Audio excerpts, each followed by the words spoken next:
Welcome to Stirring the Cauldron on the Para-X Radio Network. And now, here's your host, Marla Brooks.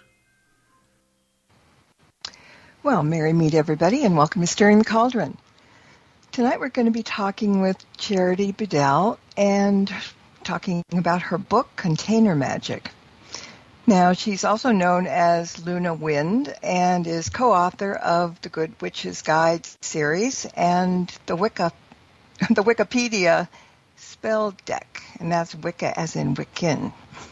She is a British traditional witch and is initiated in the temple tradition. She's written for Witch's Almanac and Kindred Spirit magazine, and she's presented at festivals such as WitchCon 2020. If you're listening live in the Para-X chat room, fire away with questions or comments you might have for her. And if you're not here and you want to be here, come over to paraxradionetwork.com and join in. Hi, Charity. You can come out now. Hello.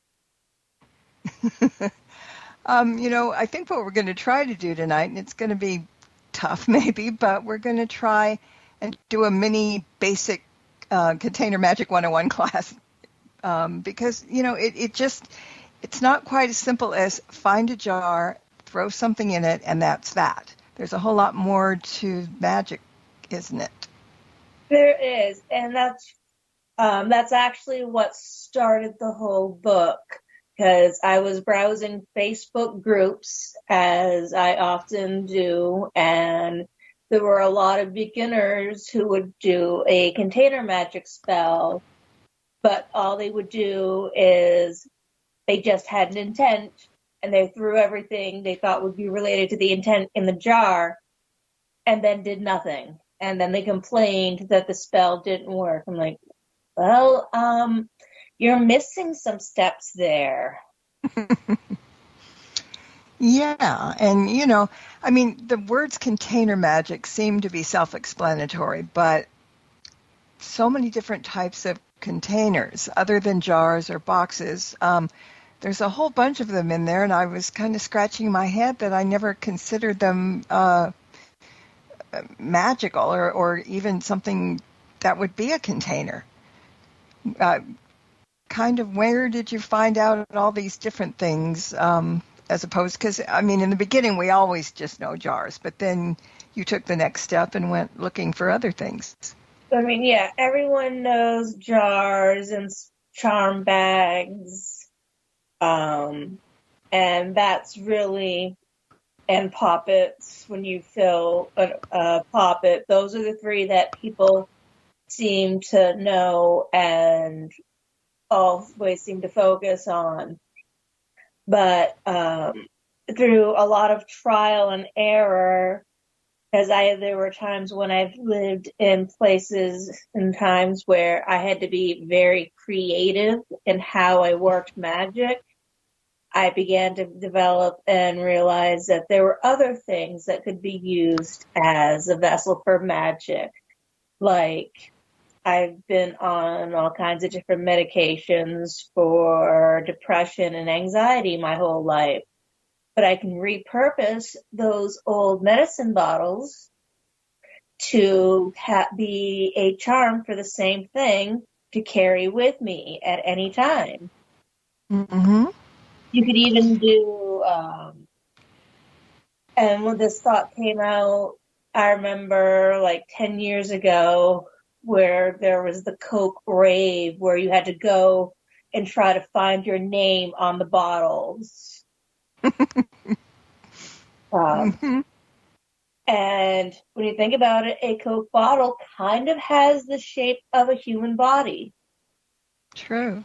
So if you had the bottle with not necessarily your name, but the name of someone you wanted to do magic on or for, you could use that and make a poppet, and it would have their name on the bottle, so it would be already somewhat associated with them. I never would have thought of that. That's a great idea. And Yeah, it is a great idea because a lot of people have issues with working with plastic. My Mm-hmm. thought is I personally never experienced plastic interfering with the energy flow of herbs or anything. And also by using them in spells and repurposing them, that's keeping them out of landfills and out of other places where they shouldn't be. Mm-hmm. So it's another way to recycle and repurpose. And that's another way of serving nature is reusing all of these. And talking about nature, there's a message, not a question, but well, maybe a question from the chat room. Is growing a container garden, is that container magic? Yeah, that it is because one of the things you could do is you could write a petition on a little piece of paper that's non-toxic and bleached with a pencil, put it on the bottom of the container, and as the plants grow, your intent and wish will grow at the same time. So it can work as a container magic because Hmm. it's going to be the little soil and jar that the herbs are growing in that's going to be the vessel for growing and containing the magic. Mm-hmm. Yeah, that makes sense. There's another question. It could be, can it be like sympathetic magic? For instance, can you use an old antibiotic bottle to heal? Yes, very much so. And that's also the same, but like what I was getting on with how I could use that medication for my depression or anxiety as a healing charm for depression and anxiety. It'll Mm-hmm. also reuse the bottle, be something I can carry with it, but it also has energy associated with it that related to fighting depression and anxiety that'll also add to the spell. And it just, it's popping in my head. Like suppose, if somebody has stomach issues and you have an old Pepto-Bismol jar, that would work too, wouldn't it? Yep, Yeah. it's the same concept. Just like for a beauty spell, you could use an empty makeup bottle. I know some of them have really small openings, so it could be a little difficult to figure out how to work with it, but it Hmm. is something you could do. And that Oh would my be God, good for beauty and love spells. there are so many options, I mean, you don't think about it when you hear about container magic. Okay, it's a box, like you said, it's a jar. We all do that. And I'll be honest, I wasn't thinking about a poppet being a container for some reason. So, I mean, that's the beauty of your book. It's all full of stuff like that. Makes you think and things that maybe we overlooked, and then it's going, well, why didn't we think of that? It's common. It's not something that you have to go and have a college degree to figure out. But I think that's a really good reason for people to get the book because it just goes on and on and on like that. I mean, it's true. People think of poppets for sympathetic magic and, for example, using the traditional voodoo poppet doll for healing, where you would stick pins in the areas that needed healing as it was covered with oils and stuff related to healing. And that would be it. That would be another thing. But what makes a poppet a container spell is when you're filling it and you have, like, if you're sewing it from fabric and you're filling it with herbs and other curios like crystals or animal fur or other personal effects, that's what makes it a container, is that it's being filled with magical objects for a magical intent, and the magic is built within that container. Yeah. Somebody asked if your heart is a container, and then I'm sitting here and I'm thinking, well, we can't fill it with something, but we can fill it with manifesting or something, can't we? That's a tough one. I wouldn't have to think. I mean, I Yeah, guess I'm just doing this. a way I could think about doing that is if you took what your food you're eating and had charged an intent with the food, and as it goes and gets digested and absorbed into the blood, the heart is the container that pumps the blood and circulates the blood. So that would be how it would get in, but that's the only way I could think of it. That's something I hadn't considered. No, me either. I was just sitting here thinking, well, how would we fill it? And then maybe fill it with love, fill it with intention, like you said. So, yeah. Okay. See, we're learning here just listening from the chat room too. So, how does container magic work? Container magic works by essentially creating a mini spirit or thought form that exists both in the container itself and then out in the universe to manifest your desire.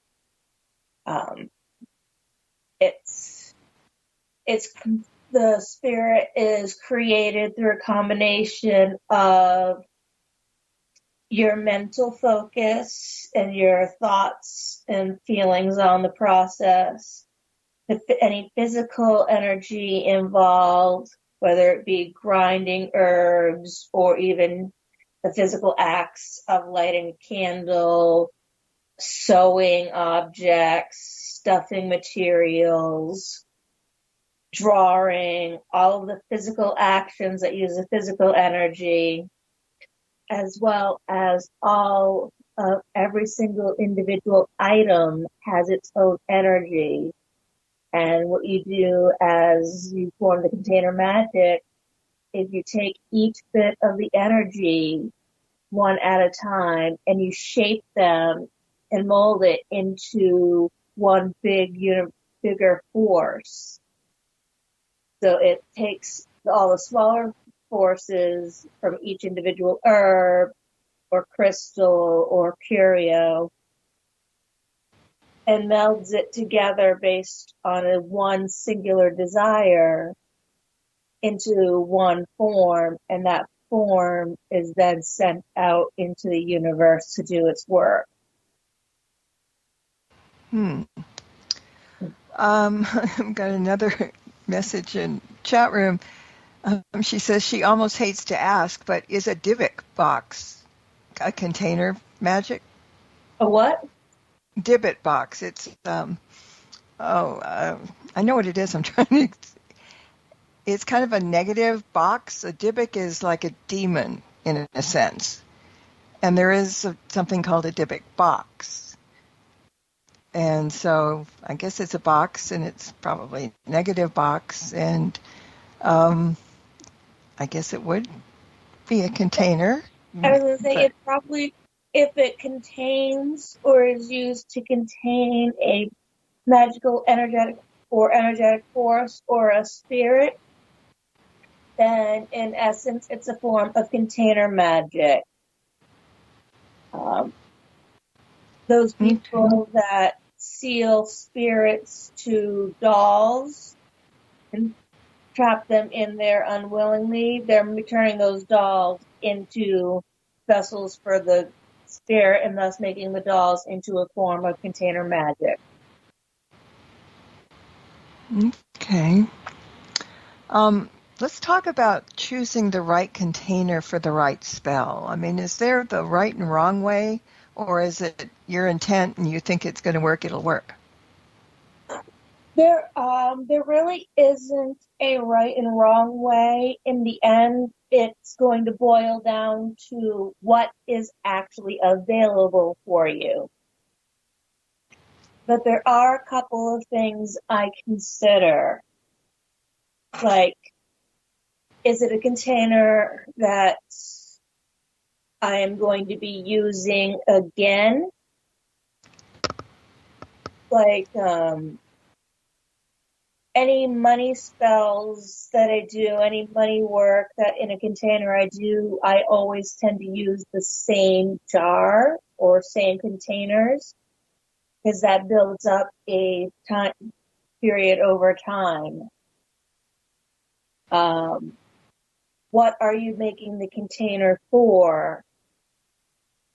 Some spells do better in smaller containers, like sachets or small mini bottles that can be carried with you. Others need to be kept in a single place to do their work. So it really boils down to what are you doing for what work are you doing at the spell? And is it something that you're going to carry with you all the time? Or is it something that's going to largely be sitting in a place and kept and touched only once or twice a day to be fed and activated? And I think, too, maybe it's something that you feel really comfortable with that container that you choose. So that probably filters in a little bit, too, isn't it? It does. Another thing is, this goes back to what you're doing for the spell work, is are you going to be destroying the container as part of the spell? Because there are some spells in my container magic book where you do destroy the container as part of the working. Mm-hmm. And if that is your answer, then you're going to want to choose a container that you can break according to what you need.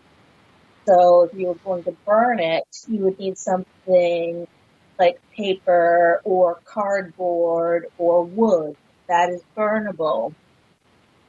But if you're looking at smashing something, then you could use like a glass jar or bottle or something like that. Mm-hmm. Depends on what you're doing in the spell and what's available. Okay. Someone got a hold of me in Facebook this morning and asked, they wanted to know if someone that isn't a witch can work this kind of magic anyway. Oh, yes. Oh, yes.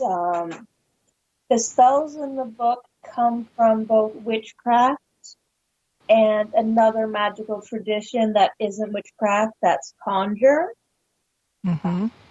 And even if you don't belong to either one or practice either one of those, if you're just interested in giving the magic a try, container magic is a good way to start because it's fairly straightforward once you understand the process of forming the energy together and keeping it active. And that process is the same for all of them. It's just, you just change a few tweaks for different containers, like poppets are going to have a little extra work in them than a sachet or a jar. There's so many possibilities. I mean, that's just amazing. But, okay, so anybody can do that. But here's the thing. Once we choose our containers, we need to charge them. And I think you need to kind of help us take them through the process. I mean, the first thing is the petitions, which is a written statement of consent, or content, rather, all the way through the casting spells and releasing the energy. So can you kind of give us a little bunch of information about Well, charging. yeah, before you charge the container, you need to actually decide what materials you're going to use. Mm-hmm. And for that, I usually recommend a total of 3 to 5 ingredients for the materials going in the container, but no more than 7 or 9. Because when you put too many things in, it gets too complicated and there's too much going on. But if you put 3 to 5, you have what you are looking for. And generally what I do when I'm building a container is I have one herb that's about protecting whatever I'm trying to get, because whenever I don't want to lose it when I gain it. I want to be able to keep it. Mm-hmm. It's usually one herb related to specifically attraction. So that's usually something like sugar or rosemary or things like that. And then there's the rest, the other herbs are associated with the general intent in some way, shape, or form. Like for money jar, one might be fast cash, one might be success, one might be luck, one might be just protect money in general or money in general. So once you choose your materials, then you're ready to start working on the spell. And the charging process actually begins with the materials. That's why you need to know which materials you're doing first. Because one of the important things to do is that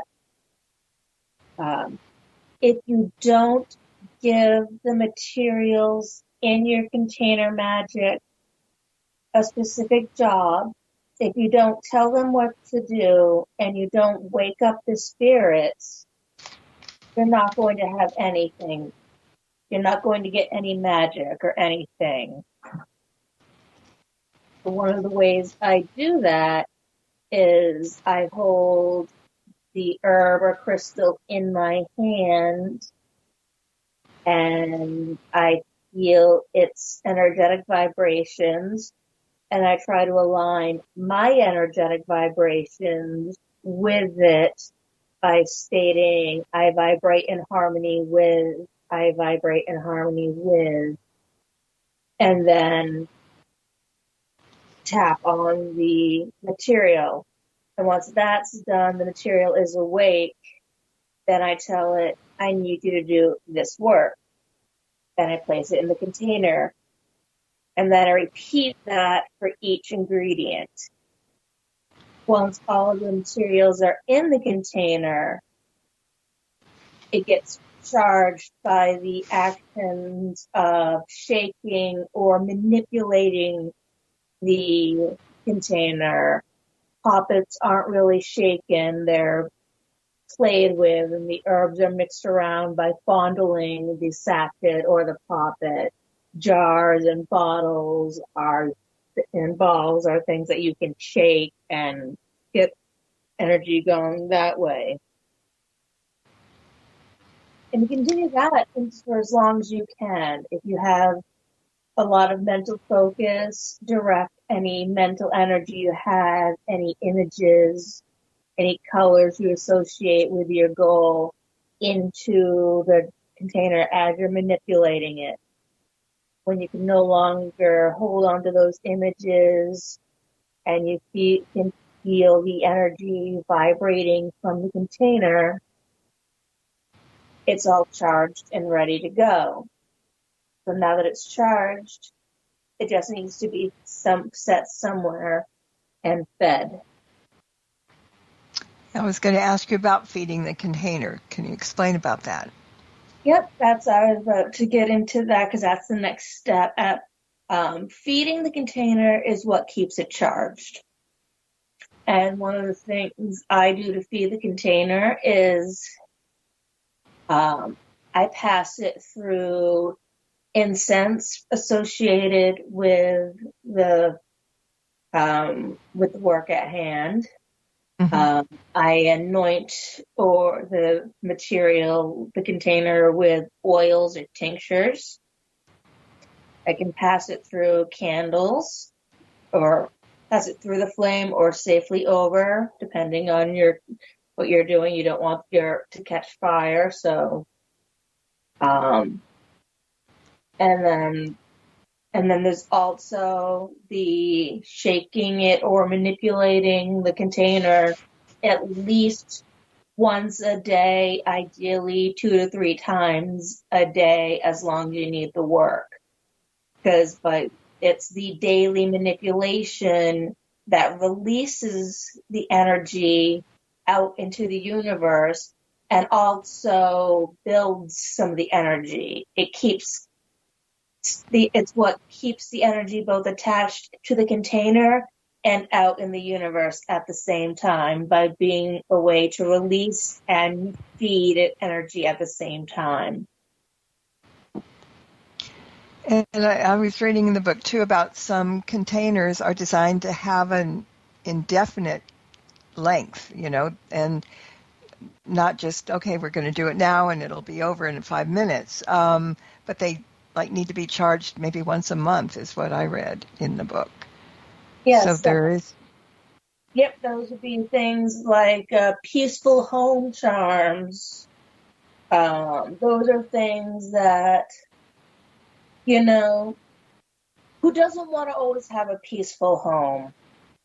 Mm-hmm. So you build the charm according to however you want to build it, whatever you associate with peace and prosperity in your home. And then you would do the daily feeding, but then once a month you would do a more intense feeding where you would do a more formal ritual, and that's where you would use all of them. You would use incense, oils, candles, baths, and just put all together. So it's kind of like a mini recreation of these casting of and creating of the container. You're just not adding any new materials to the container. You're just feeding it energy back related to it. Okay.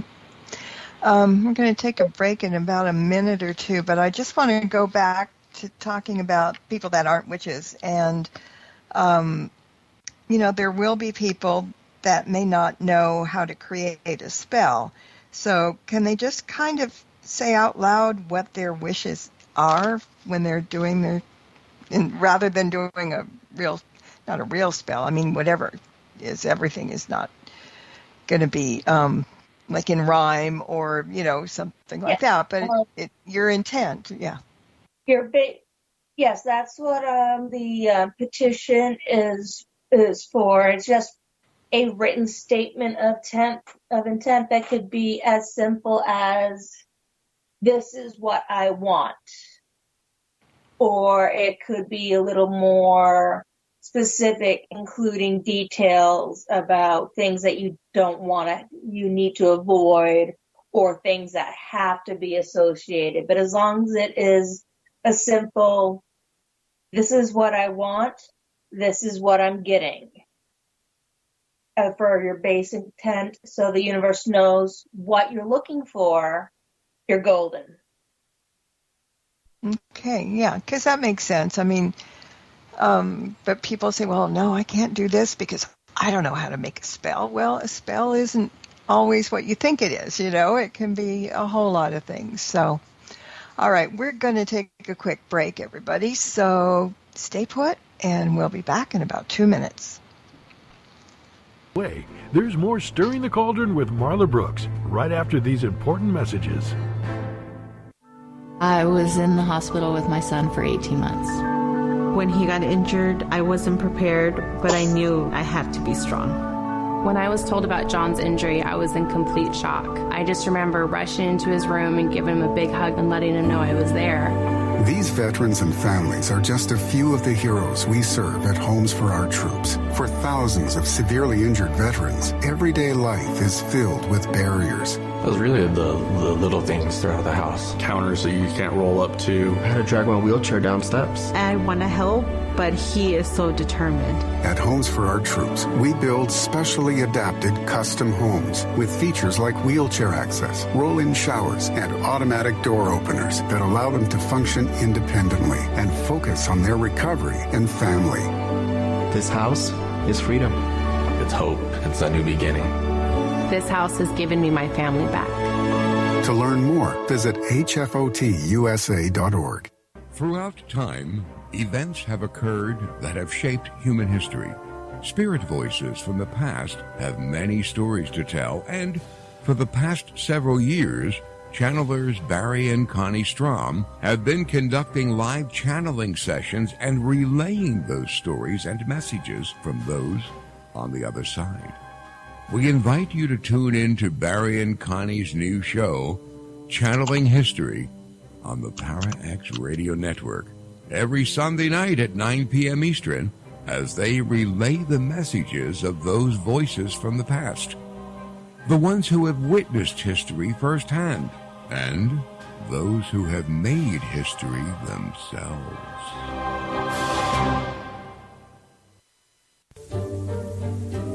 Hey everyone, it's Marla. If you like tonight's episode of Stirring the Cauldron and the archive podcast as well, take a look at the show's YouTube channel and check out the dozens of shows that are there just waiting to be heard. New shows are added each week, and while you're there, why not subscribe? It's free. And if you click on that tiny little bell icon at the top of the page, you'll be notified when new shows are available.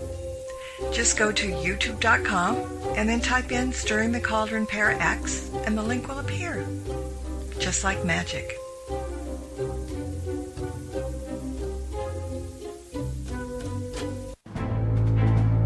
Welcome back to Stirring the Cauldron. Once again, here's your host, Marla Brooks.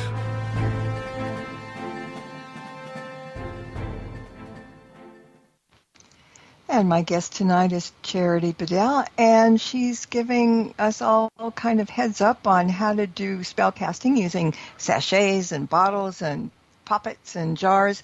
And, I keep thinking about this, as I was going through this, anyway, I was going through the thing of taking care of the cat while we were on break, and it just came into my head, though, not about the cat. But what about a music box? A music box that has a theme of what you want to do a spell about. And, this is neat. I keep thinking about stuff, but that would be right? Yes, as long as the music box, is like a music jewelry box where it opens and you have a section to put things in. Yeah, like a jewelry, yeah. Mm-hmm. Only instead of jewelry, in this case, it would be for a music box.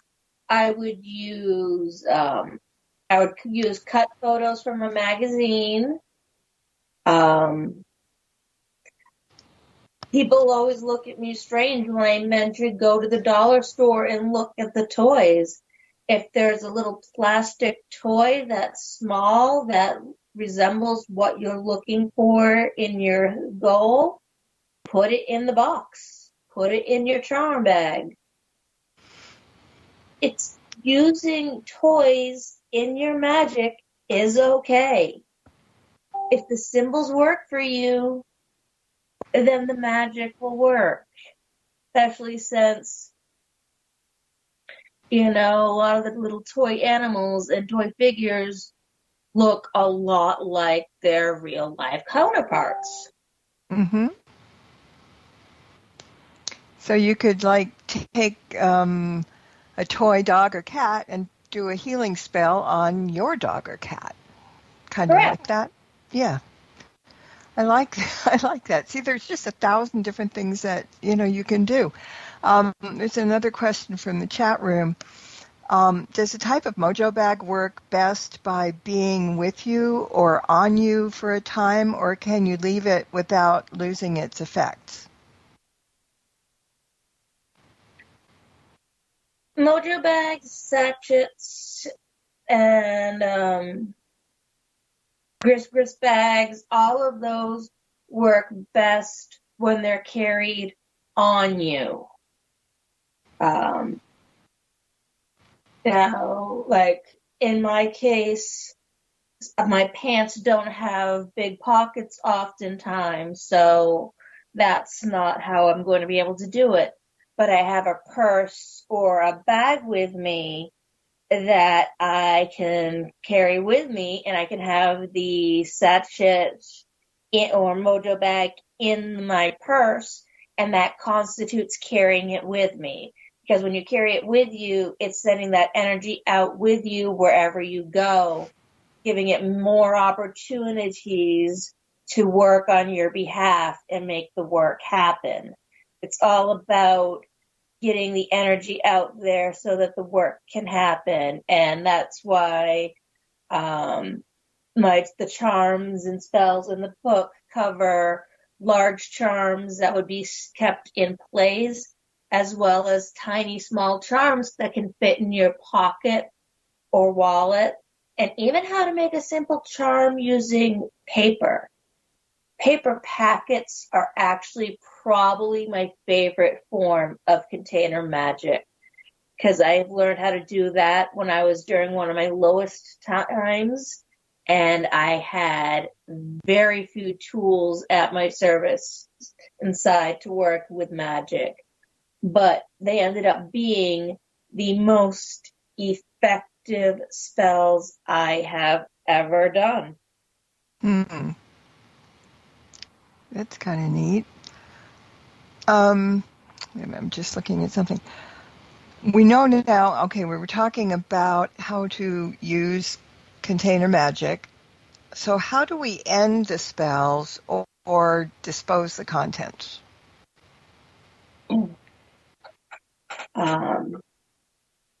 For this, I'm going to use an example of, at first, of a spell that's indefinite, because that's what we had left off with, was an indefinite spell, and how some of them are just meant to stay in place. Yeah.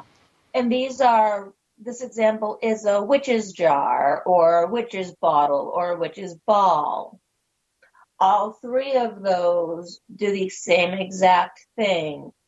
They are all protection spells, protection against baneful magic, protections against evil spirits, protection against jealousy, against the evil eye, demons, all of that stuff.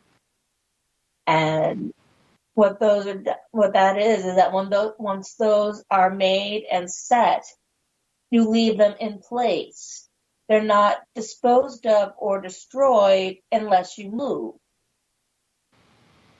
And then when that happens, in this case, and this is the case of what you would do for a lot of the extended time, long-term spells, is you completely destroy them.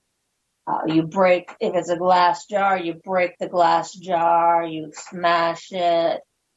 If it's something that's burnable, you burn it.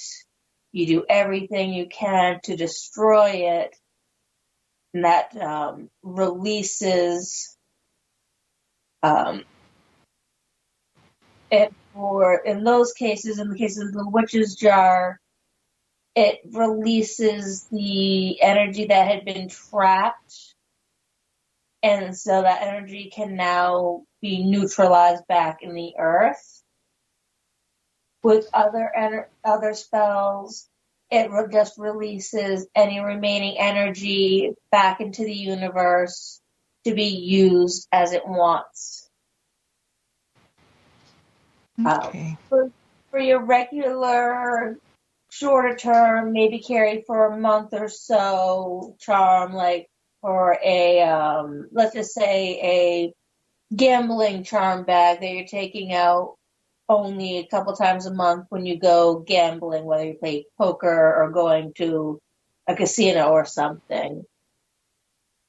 When you no longer need that charm thing, first what you do is if it's a little sachet that you can use again, you want to take all of the materials out, and you want to set the sachet container aside, and you will cleanse it and wash it and remove everything that was just in it so it can be used again in something else. And with the rest of the materials, personal effects, herbs, and other single-use items are disposed of in a trash can, or, if possible, I know it's not possible everywhere, but if it's possible, burying the herbs in the ground is the ideal way to dispose of them. If you have plants inside your home, you can use the soil in the planter to dispose of the herbs in that way. But ideally, they would be going into the earth or soil. If that's not possible, you thank them for their help getting you what you wanted. You release all that's left of them, and you replace them, the remains, in the trash can. Anything that can be reused, so a magnet, a crystal, sometimes things like pins and needles, anything that can be used again is set aside and cleansed and reused in other magical work.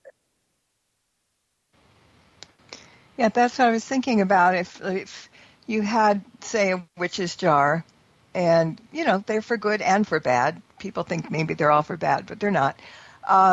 So if you want to get rid of that, you get rid of it, but you need to cleanse it because you might want to use it for something not the same thing that you were using it for before, right? No. Witches' jars are a specific type of container magic, and they come in 3 forms. And witches' jars are always destroyed when they are done their work, because they are trapping negativity, they are trapping evil spirits, they are preventing baneful magic from hitting your home. So you don't want any of the stuff that got in there while it was doing its job ever to come back. So that's why you destroy it and you just toss it away. Witches' jars are always destroyed. Jar spells, on the other hand, are not. That's the difference. Okay. All right. Now, one thing we're going to talk about, some of the things that are in the book. First of all, there are exercises galore. There's a chapter for things like tapping into the energy and waking the spirit. But I think just about everything in there has an exercise that goes along with it, isn't it? Yeah, I mean, there's an exercise for choosing your container. There are exercise for, it shows you how to write a petition. There's an exercise in there for how to create, sigils. Oh, hey! I forgot this was, I didn't forget, but it actually made me remember that one of the exercises in the filling chapter is about gathering dirt and dealing with that. And I happen to have a new book on that coming out in June. Yeah, we were talking a little bit about it before we went on the air, but it is exactly what it is. It's using dirt, all kinds of dirt. Tell us just a little bit about it, and then we'll get back to the bottles, the containers. Well, and that's one of the reasons why I wanted to bring it up, because I mentioned in the back of the Container Magic book, in the resource section, one of the resource correspondences is magical properties of locations, aka dirt. So, and basically The new book is all about connecting with those spirits, how to properly gather the dirt, and then all kinds of spells and rituals to illustrate the various ways that you can work with them. I'm just thinking, I mean, if you get it from, well, a lot of people know about cemetery dirt, but I mean, if you want to go to okay, for example, and this is just off the top of my head, you want to gamble and you go someplace where there is maybe casinos or something and grab the dirt from there, right? That kind of thing? Mm-hmm. Yeah. I mean, you would take that dirt and I would add something like iron pyrite or fool's gold and allspice to the dirt, and I would put it in probably ideally a small yellow bag that was either drawstring or that I just tied a knot with and carry that with me, and that would be a very simple gambling charm bag using the power of the dirt, but also all the herbs and stuff, and is a container spirit. All this stuff is really neat because it just keeps your head going over and over and over. It's kind of an amazing thought. Also, there are spells in the book. There are actually 100 plus spells in the book. And, you know, most of the containers mentioned in the book are fairly common, but there was a couple of containers that need a bit more explaining, like ball spells and packet spells. Yeah, what are they? So that's fun. So when it comes to the ball spells, there are actually a couple different types. The first type is semi-obvious, and that's basically taking plastic or glass ornament balls and filling them with herbs and curios related to what you want to do for yourself and setting them in the home to manifest.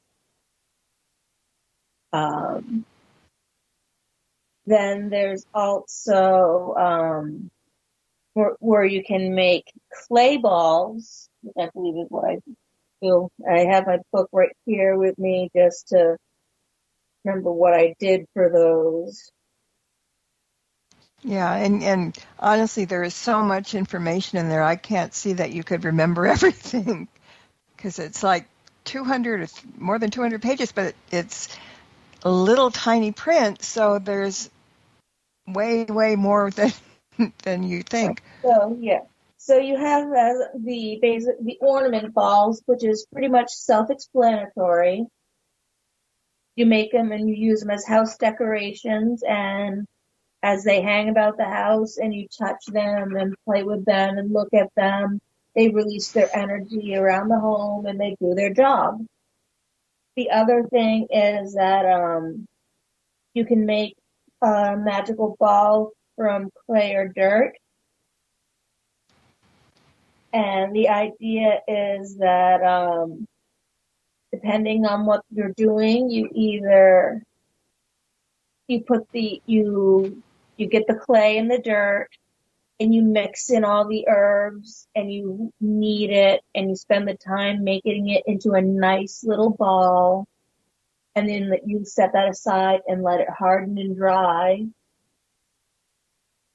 And then if you're trying to remove something, you will take the dirt and clay ball and you will throw it far away, or you will smash it and destroy it in some other fashion. If you're trying to bring something to you, you're going to still going to destroy the ball, but it's going to be less aggressive and more You're going to be breaking off small bits of the ball and sprinkling it around your house or whatever it is to attract what you want. I've got another question from the chat room, Go for and it. she wants to know if you can use old marbles with their colors and designs to instill them with spells and then put them in containers. Oh, marbles would make a wonderful thing, marbles would work especially well for ball spells, or a center room, peaceful home type jar spell, because they're pretty and they're attractive, and as they said, their colors and the symbols can be associated with the spell, and put those in and include those as one of the ingredients or correspondences in your spell. Make it your own. So yes, I would definitely do that. That sounds good. Now let's go in part 3. That's where your resources are, like the herbals and root correspondences, crystals and minerals and metals and all kinds of stuff. But I really like the fact that you have another category, which is curio and other materials as well. So what are a couple of curios and other material that we work with? Curios are things like shed animal skins, seashells, magnets, pins or needles. A horseshoe would be a curio. They're just other things and materials that have magical correspondences that you can use in your practice and in your containers. Yeah, I always kind of like, lots of people do what you're expecting to read, and then all of a sudden, oh, curious, curious curios. And so, yeah, that's pretty cool. And you also have things like in the book, like recipes for making incenses and oil recipes. I think you've left no stone unturned in this book on everything. Yeah, the incenses and oils are one of the tools you use to charge your containers, so it made sense to include a couple of recipes that people can use as a starting idea, and if they take that into consideration, plus the extensive correspondence list that I provided, people will be able to create their own oils and their own incenses and really make the magic their own. Because that was my big goal with this, was to provide several different examples of the different types of containers and ways they can be worked, but also show people how easy this type of magic is and how they can make it their own with anything they have on hand. This is good. This is really good. And the woman that asked about the marbles said she's got 4 mason jars filled with some that date back into the 60s or so, and she's going to take some out and work with them. I wish her luck, and I would love to hear how that works. It sounds really neat because, yeah, and I've got some marbles from my dad when he was a kid, and he's been long gone. So, yeah, I never thought about that. That one I would actually use in something to, you could use those in actually a small ancestor charm and do something, yes, since they were his, make a maybe little ball decoration that's decorative and say, this is in your honor, ancestors. I made this with something that was yours, Dad, and put it on an ancestor altar. I was just going to say, put it on my altar, yeah. And I do have an ancestor altar, so that will work pretty good. All right. Well, we are running out of time. So where can people find you on social media, or do you have a website? I am working on creating a brand new author website right now. It's attached to my business, which also is currently suspended and work being reworked. But you can find me on Facebook as Charity L. Bedell. And I have both a personal page and an author page. You can contact me on either one. Just, tell me where you met me or came across me, and I will gladly respond. I'm on X/Twitter as Luna Wind, and Luna Wind is also, I believe, my Instagram. If not, my Instagram is under Mystic Echoes. We've all got so many things to remember, right? Yeah.